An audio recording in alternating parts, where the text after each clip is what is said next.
In the name of the African Union, I would like to greet the members of the General Assembly of the United Nations, and I hope that this meeting will be among the most historic in the history of the world.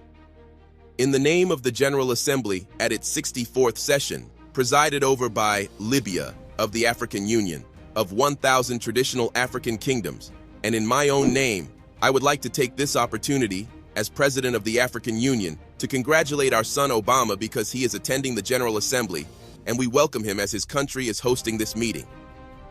This session is taking place in the midst of so many challenges facing us, and the whole world should come together and unite its efforts to defeat the challenges that are our principal common enemy. Those of climate change and international crises, such as the capitalist economic decline, the food and water crises, desertification, terrorism, immigration, piracy, man-made and natural epidemics, and nuclear proliferation.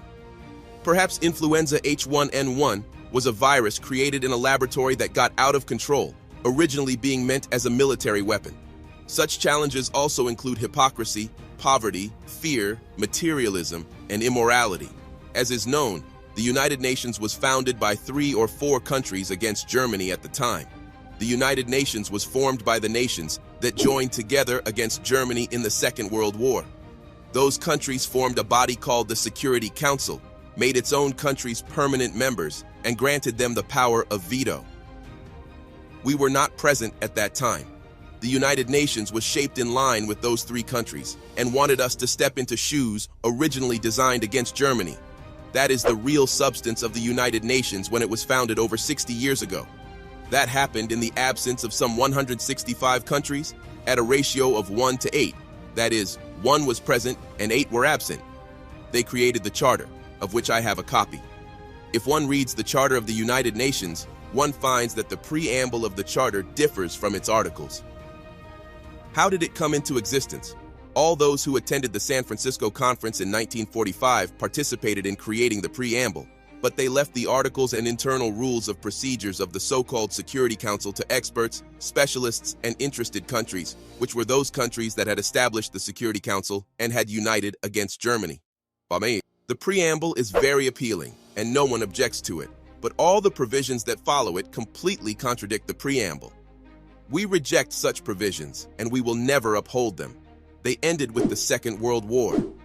The preamble says that all nations, small or large, are equal. Are we equal when it comes to the permanent seats? No, we are not equal. The preamble states in writing that all nations are equal whether they are small or large.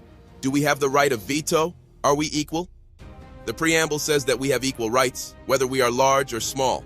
That is what is stated and what we agreed in the preamble. So the veto contradicts the Charter. The permanent seats contradict the Charter. We neither accept nor recognize the veto. The preamble of the Charter states that armed force shall not be used, save in the common interest. That is the preamble that we agreed to and signed, and we joined the United Nations because we wanted the Charter to reflect that. It says that armed force shall only be used in the common interest of all nations. But what has happened since then? 65 wars have broken out since the establishment of the United Nations and the Security Council.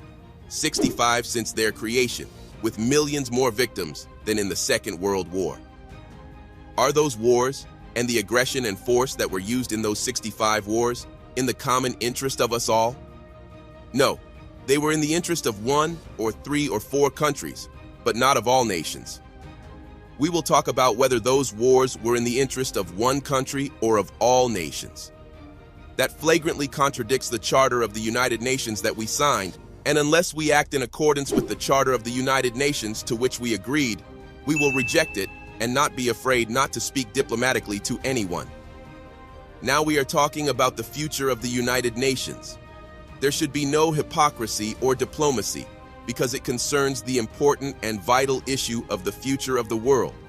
It was hypocrisy that brought about the 65 wars since the establishment of the United Nations. The preamble also states that if armed force is used, it must be a United Nations force. Thus, military intervention by the United Nations with the joint agreement of the United Nations, not 1 or 2 or 3 countries using armed force. The entire United Nations will decide to go to war to maintain international peace and security. Since the establishment of the United Nations in 1945, If there is an act of aggression by one country against another, the entire United Nations should deter and stop that act.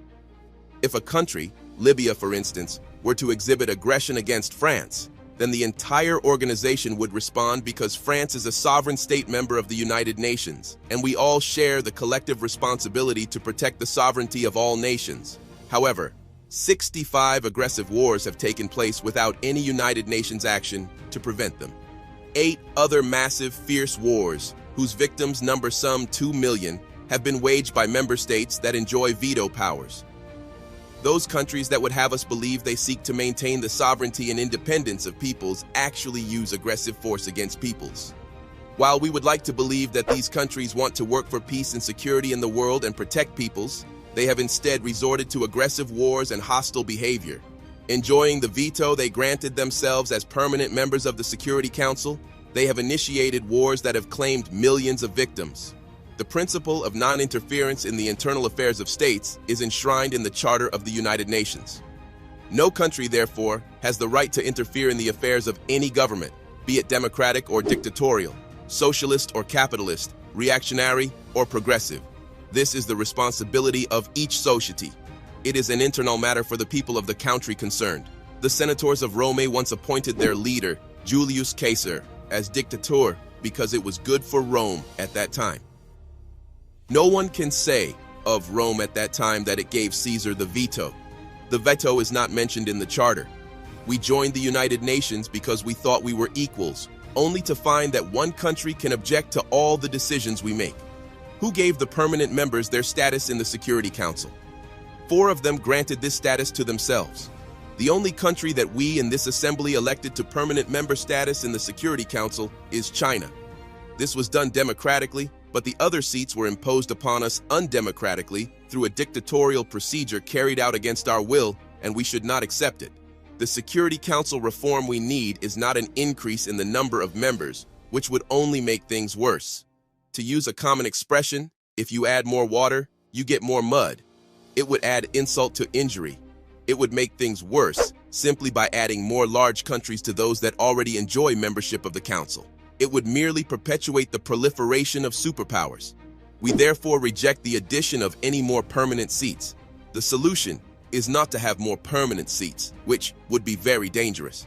Adding more superpowers would crush the peoples of small, vulnerable, and third world countries, which are coming together in what has been called the Group of 100. 100 small countries banding together in a forum that one member has called the Forum of Small States. These countries would be crushed by superpowers were additional large countries to be granted membership in the Security Council. This door must be closed. We reject it strongly and categorically. Adding more seats to the Security Council would increase poverty, injustice, and tension at the world level, as well as great competition between certain countries such as Italy, Germany, Indonesia, India, Pakistan, the Philippines, Japan, Brazil, Nigeria, Argentina, Algeria, Libya, Egypt, the Democratic Republic of the Congo, South Africa, Tanzania, Turkey, Iran, Greece, and Ukraine. All these countries would seek a seat on the Security Council, making its membership almost as large as that of the General Assembly and resulting in an impractical competition. What solution can there be? The solution is for the General Assembly to adopt a binding resolution under the leadership of Mr. Trekkie based on the majority will of Assembly members and taking into account the considerations of no other body. The solution is to close Security Council membership to the admission of further states. This item is on the agenda of the General Assembly during the present session presided over by Mr. Trekkie. Membership through unions and the transference of mandates should supersede other proposals. We should focus on the achievement of democracy based on the equality of member states. There should be equality among member states, and the powers and mandates of the Security Council should be transferred to the General Assembly. Membership should be for unions, not for states. Increasing the number of state members would give the right to all countries to a seat, in accordance with the spirit of the preamble of the Charter. No country could deny a seat in the Council to Italy, for instance, if a seat were given to Germany. For the sake of argument, Italy might say that Germany was an aggressive country and was defeated in the Second World War. If we gave India a seat, Pakistan would say that it too is a nuclear country and deserves a seat. and those two countries are at war. This would be a dangerous situation. If we gave a seat to Japan, then we should have to give one to Indonesia, the largest Muslim country in the world. Then Turkey, Iran, and Ukraine would make the same claim. What could we say to Argentina or Brazil? Libya deserves a seat for its efforts in the service of world security by discarding its weapons of mass destruction program. Then South Africa, Tanzania, and Ukraine would demand the same. All of these countries are important. The door to Security Council membership should be closed. This approach is a falsehood, a trick that has been exposed. If we want to reform the United Nations, bringing in more superpowers is not the way. The solution is to foster democracy at the level of the General Congress of the world, the General Assembly, to which the powers of the Security Council should be transferred. The Security Council would become merely an instrument for implementing the decisions taken by the General Assembly, which would be the Parliament, the Legislative Assembly of the world.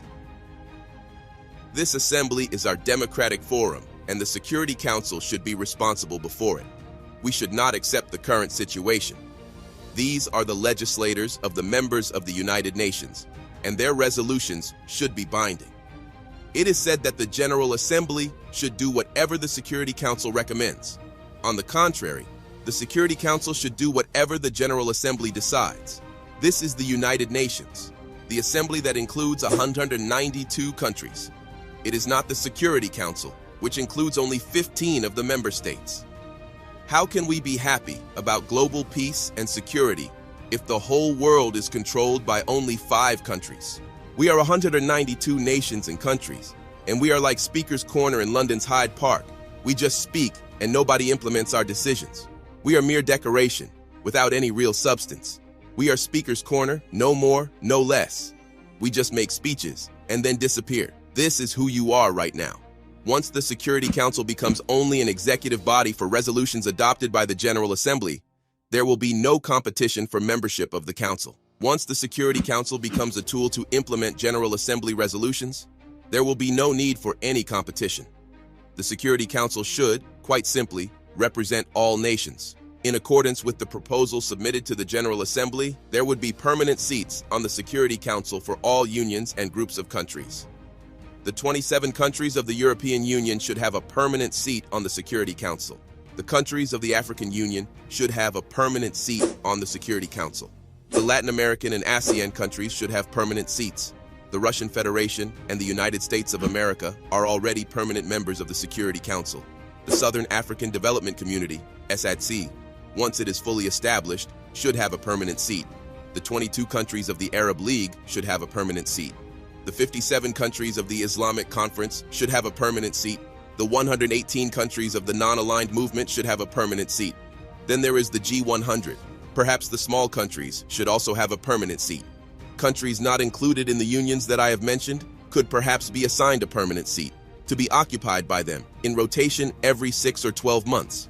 I am thinking of countries like Japan and Australia that are outside such organizations as ASEAN, or like the Russian Federation that is not a member of the European or Latin American or African unions. This would be a solution for them if the General Assembly votes in favor of it. The issue is a vitally important one.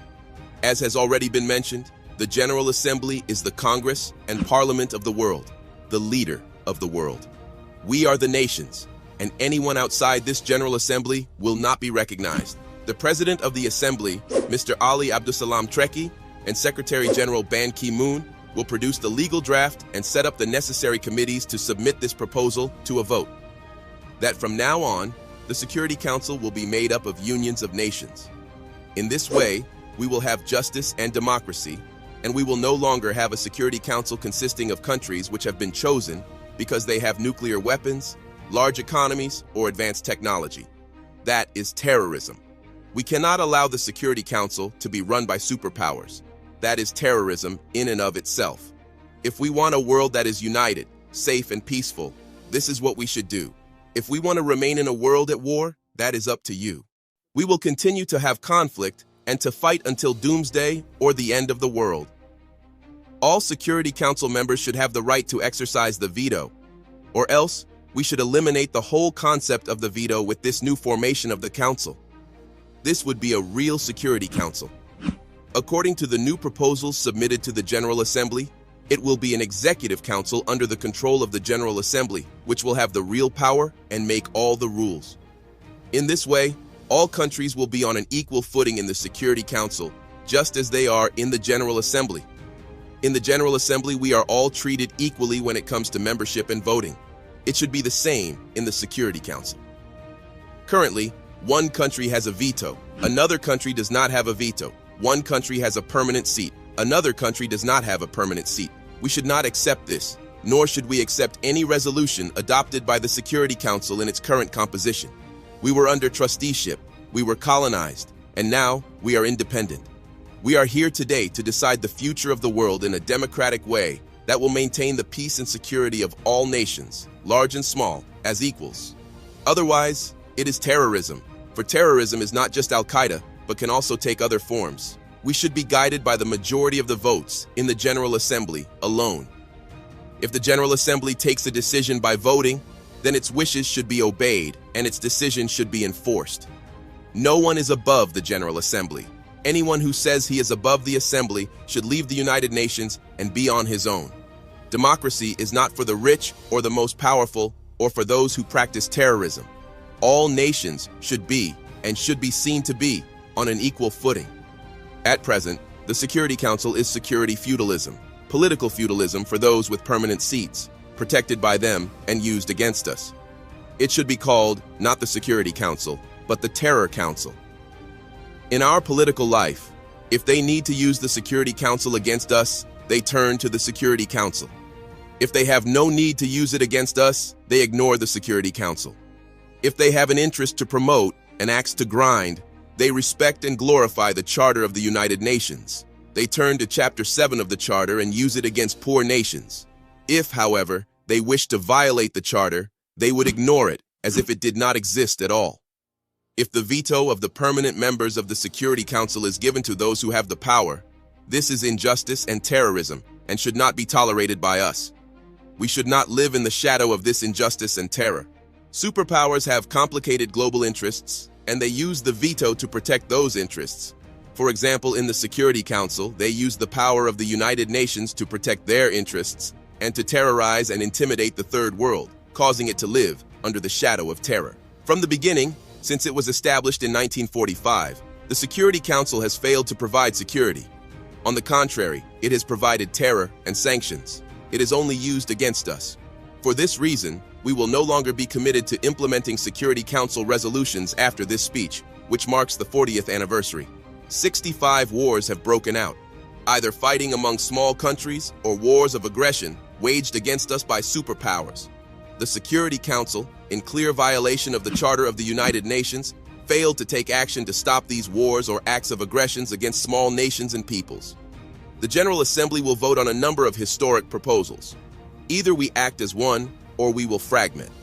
If each nation were to have its own version of the General Assembly, the Security Council, and the various instruments, and each were to have an equal footing, the powers that currently fill the permanent seats would be confined to use of their own sovereign bodies, whether there be 3 or 4 of them, and would have to exercise their rights against themselves.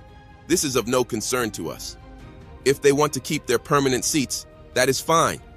Permanent seats will be of no concern to us. We shall never submit to their control or to their exercise of the veto that was given to them.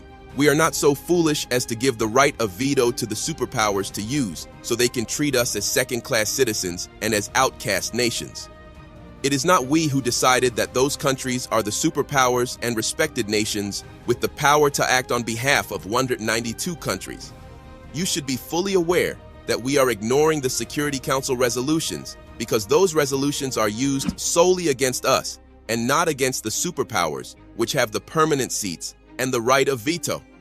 Those powers never use any resolutions against themselves. They are, however, used against us.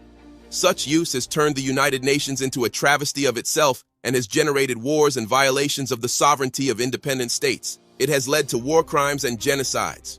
All of this is in violation of the Charter of the United Nations. Since no one pays attention to the Security Council of the United Nations, each country and community has established its own Security Council, and the Security Council here has become isolated. The African Union has already established its own Peace and Security Council, The European Union has already established a Security Council, and Asian countries have already established their own Security Council. Soon, Latin America will have its own Security Council. LA's will the 120 non-aligned nations. This means that we have already lost confidence in the United Nations Security Council, which has not provided us with security, and that is why we now are creating new regional security councils.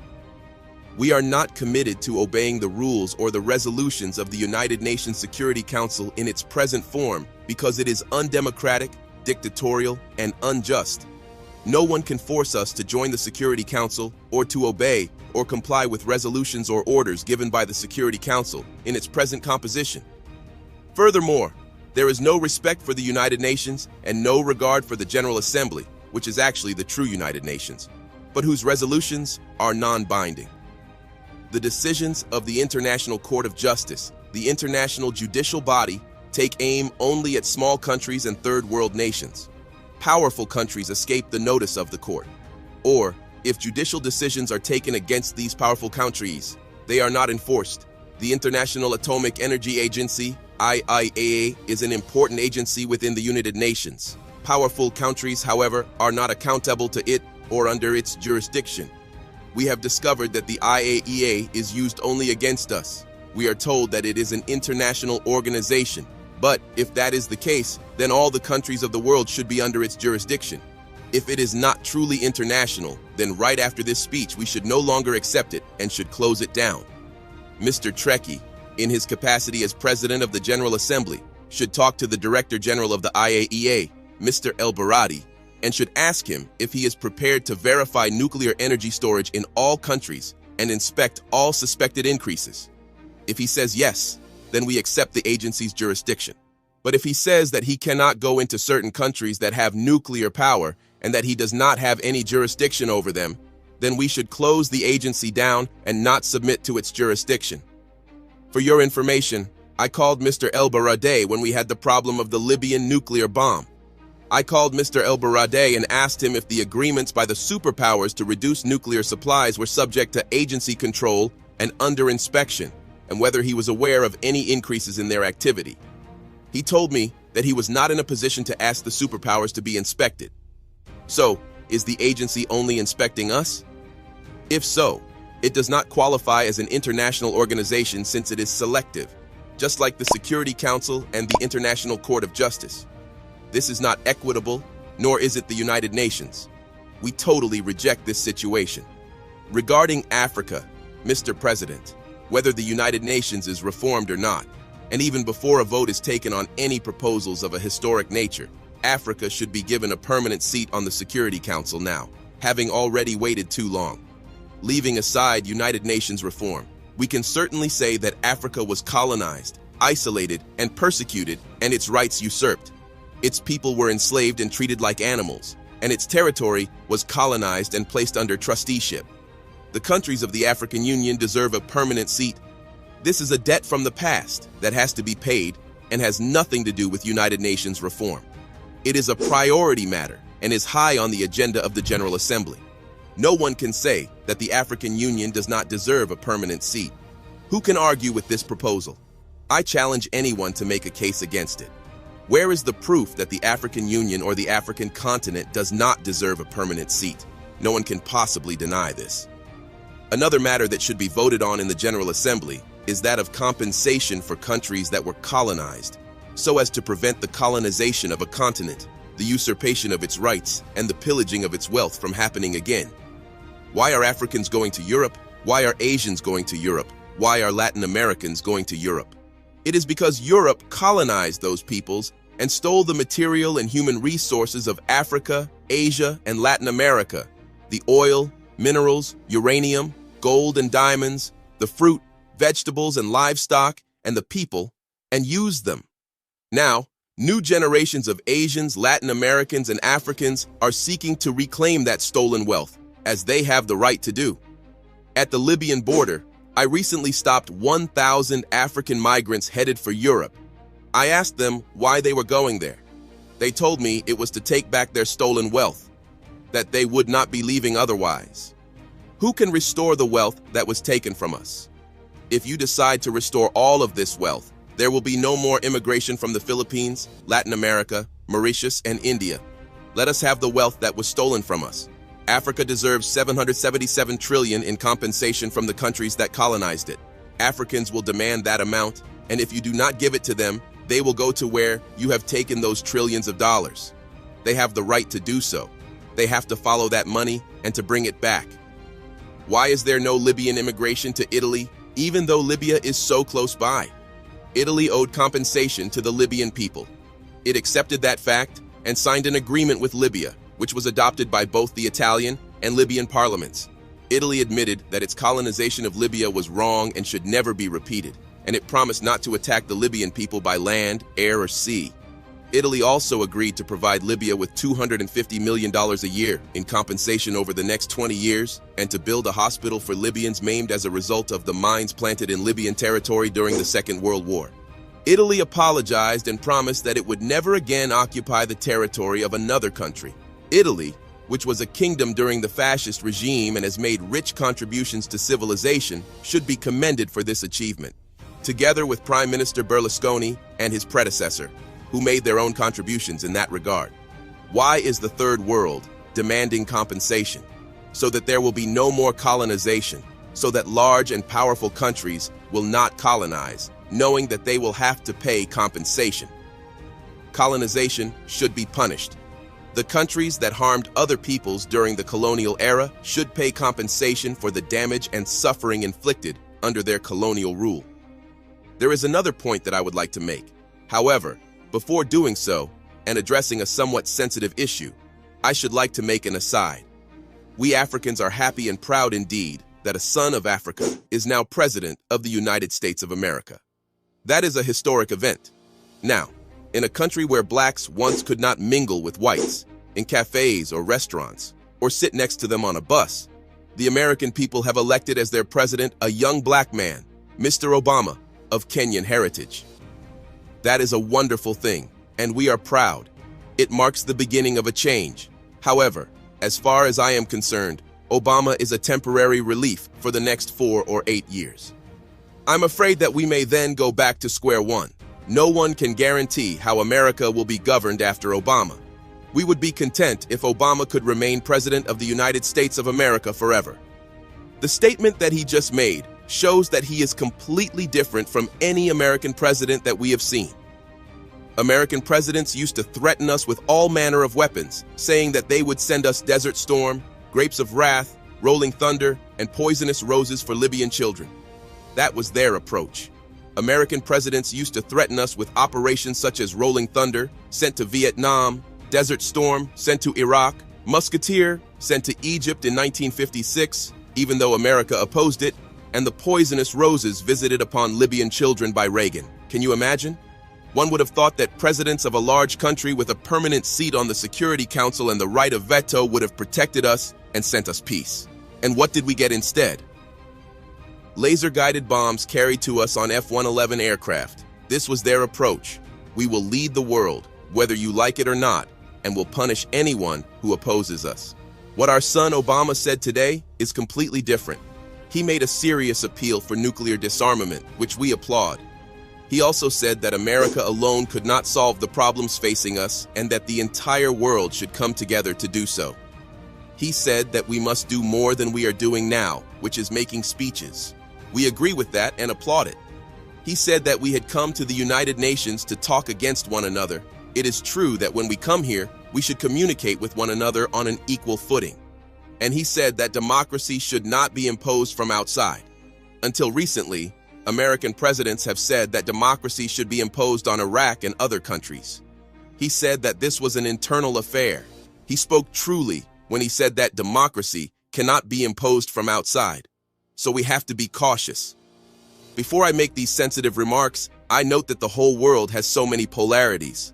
Listen, should we have a world of so many polarities? Can we not have nations on an equal footing?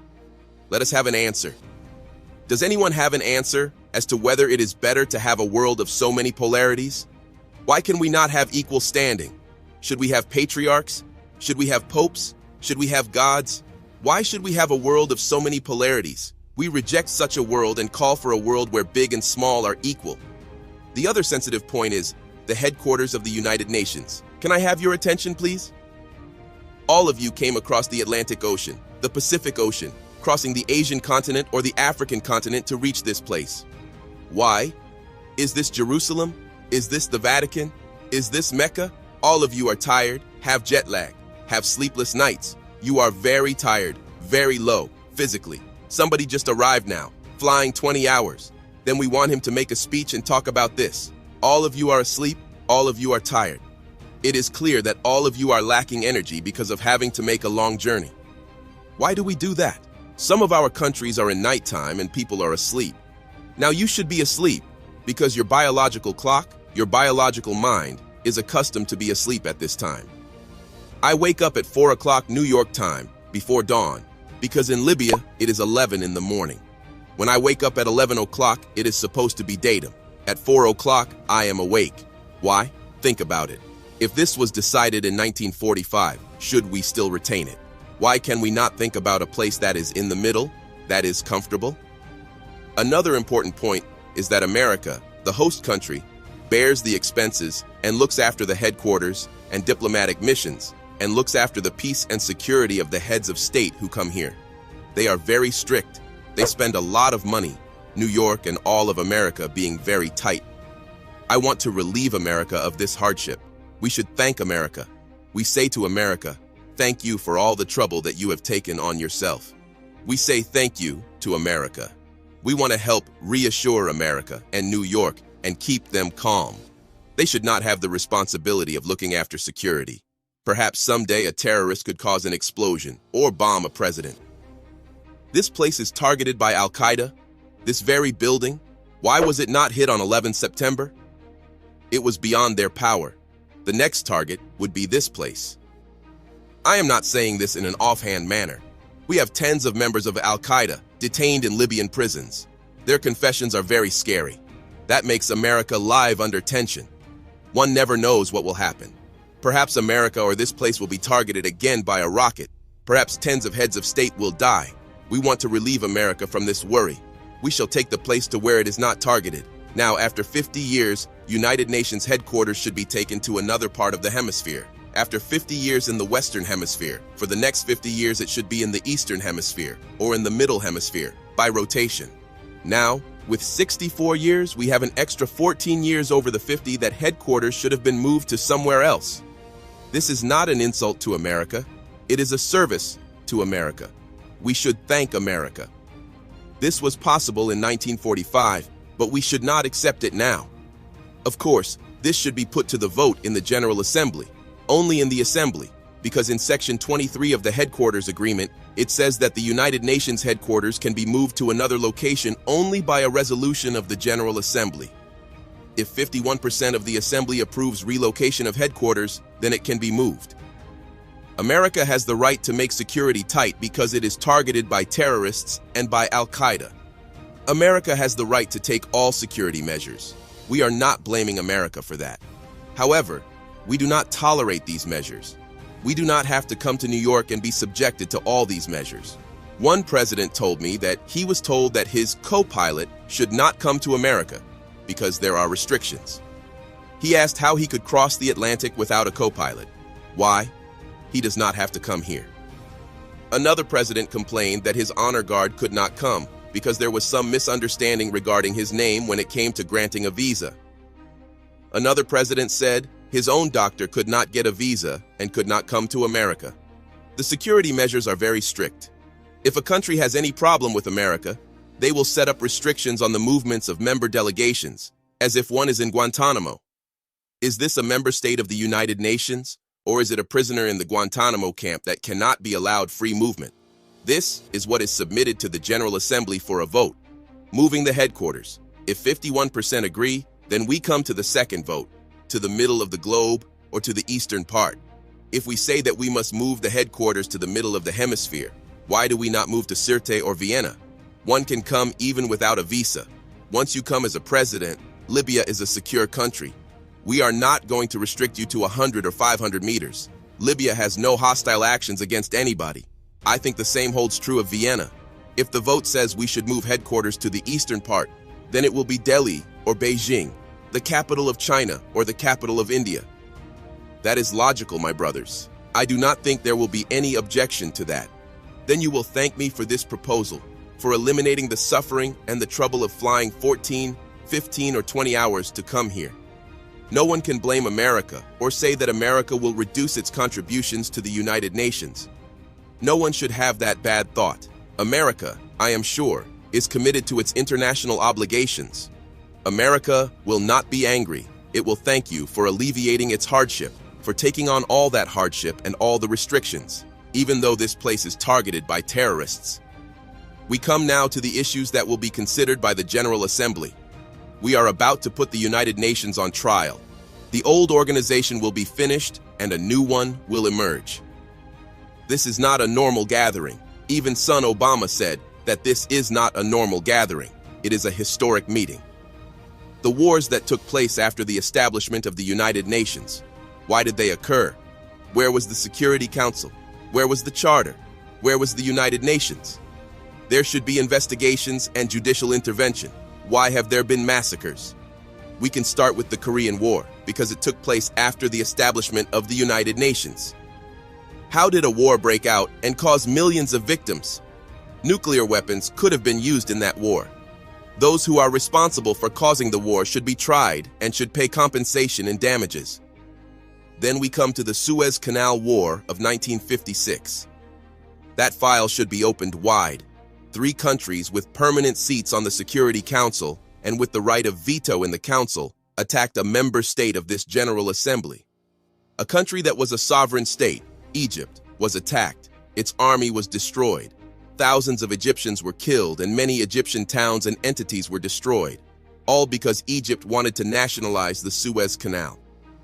How could such a thing have happened during the era of the United Nations and its charter? How is it possible to guarantee that such a thing will not be repeated unless we make amends for past wrongs? Those were dangerous events, and the Suez Canal and Korean War files should be reopened. Next, we come to the Vietnam War. There were 3 million victims of that war. During 12 days, more bombs were dropped than during 4 years of the Second World War. It was a fiercer war, and it took place after the establishment of the United Nations and after we had decided that there would be no more wars. The future of humankind is at stake. We cannot stay silent. How can we feel safe? How can we be complacent? This is the future of the world, and we who are in the General Assembly of the United Nations must make sure that such wars are not repeated in the future. Then Panama was attacked, even though it was an independent member state of the General Assembly. 4,000 people were killed, and the president of that country was taken prisoner and put in prison. Noriega should be released. We should open that file. How can we entitle a country that is a United Nations member state to wage war against another country and capture its president, treat him as a criminal, and put him in prison? Who would accept that? It could be repeated. We should not stay quiet. We should have an investigation. Any one of us member states could face the same situation, especially if such aggression is by a member state with a permanent seat on the Security Council and with the responsibility to maintain peace and security worldwide. Then there was the war in Grenada. That country was invaded even though it was a member state. It was attacked by 5,000 warships, 7,000 troops, and dozens of military aircraft, and it is the smallest country in the world. This occurred after the establishment of the United Nations and of the Security Council and its veto. And the president of Grenada, Mr. Maurice Bishop, was assassinated. How could that have happened with impunity? It is a tragedy. How can we guarantee that the United Nations is good or not, that a certain country is good or not? Can we be safe or happy about our future or not? Can we trust the Security Council or not? Can we trust the United Nations or not? We must look into and investigate the bombing of Somalia.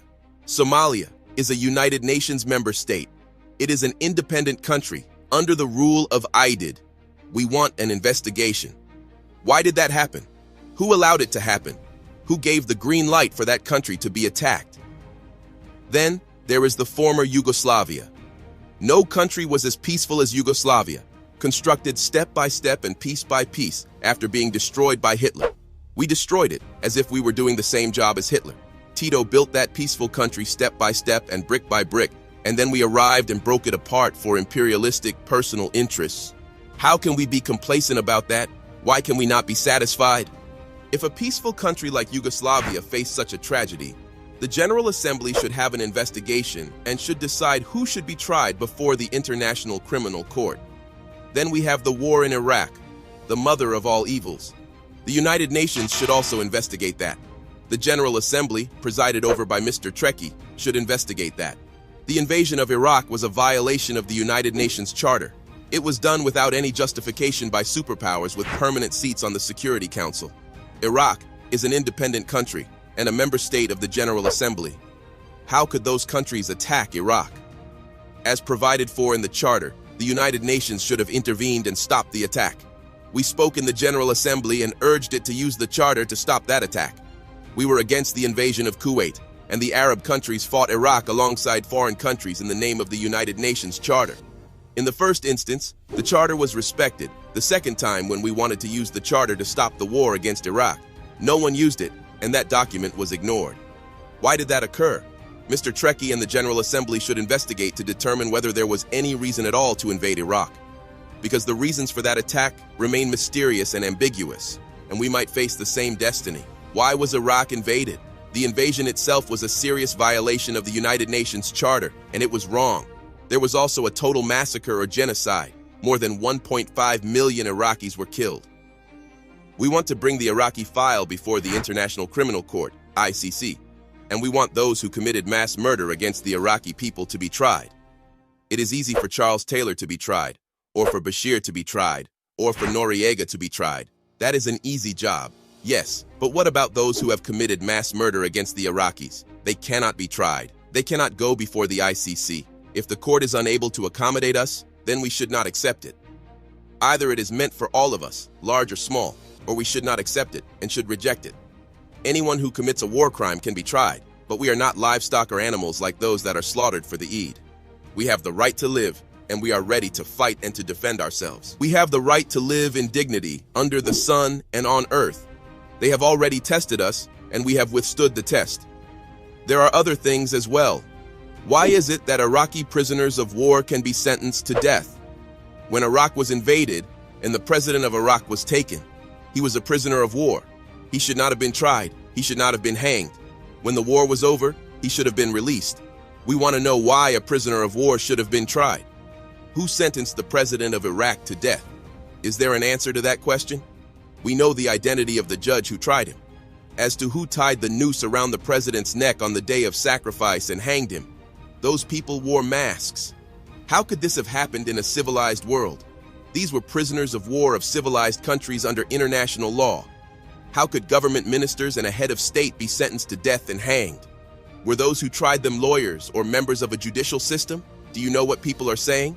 They are saying that the faces behind the masks were those of the President of the United States and the Prime Minister of the United Kingdom, and that it was they who put the President of Iraq to death. Why do the executioners not unmask their faces? Why do we not know their ranks? Why do we not know whether they were officers, judges, soldiers, or doctors?